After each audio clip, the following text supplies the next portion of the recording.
आज प्रार्थीपत्र दाखल करेंगे नहीं बीजेपी प्रार्थी जय ढोलकिया आसंता 18 तारिख में नामांकन दाखल करेंगे बोली सूचना मिली। आज शुभ मुहूर्त नथिबारु प्रार्थीपत्र दाखल करेंगे जय। गत 11 तारिख में मुख्यमंत्री उपस्थिति में बीजेपी रे मिसिथिले जय।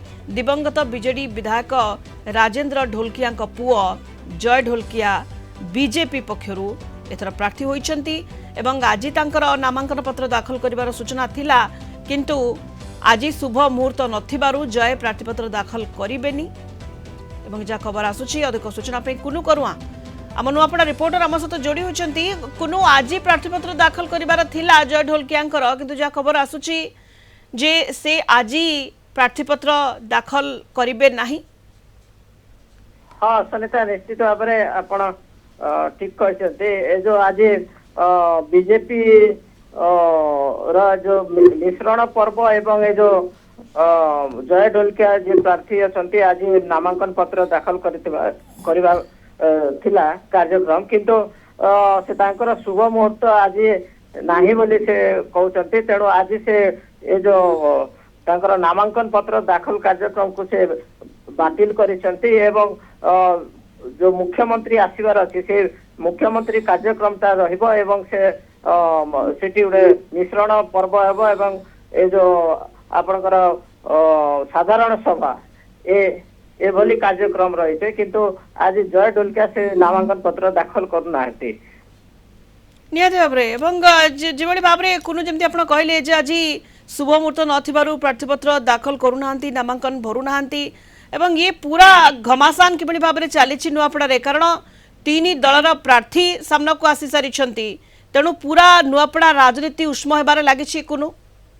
हाँ निश्चित भाव में जो उप निर्वाचन जेते पाखे आसुचे ए जो नुआपड़ार राजनीति पाणीपाग मध्य सेते सरगरम होबार लागिछि।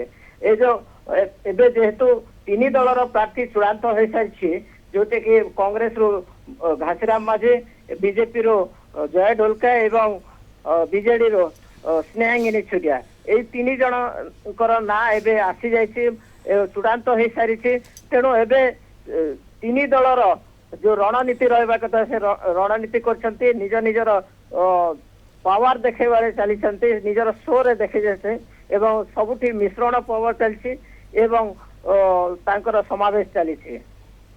निहाती एवं कौन स्ट्रैटेजी प्लान करा जाउछि एवं ये निर्वाचन रे कौन फैक्टर अधिक गुरुत्वपूर्ण रहिबो बोली अनुमान करा जाउछि, कारण बीजेडी प्रार्थी किए हेबे ताकू अपेक्षा रहितला एवं स्नेहांगिनी छुरिया ना घोषणा करी मास्टर स्ट्रोक एवं सरप्राइज देइछंती बीजेडी सभापति।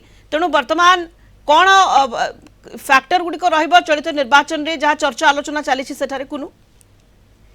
हाँ देखो तो सनिता जो निश्चित भाव आपंकर देखीदे बीजेपी जे कि डबल इंजिन सरकार है, ओडिशा रे मध्य सरकार एवं केंद्र रे भी सरकार अच्छे एवं जेहेतु ओडिशा रे प्रथम करे बीजेपी सरकार अच्छे एवं तार 1.5 वर्ष है, तेणु उप निर्वाचन प्रथम से माने फेस करुछन्ते।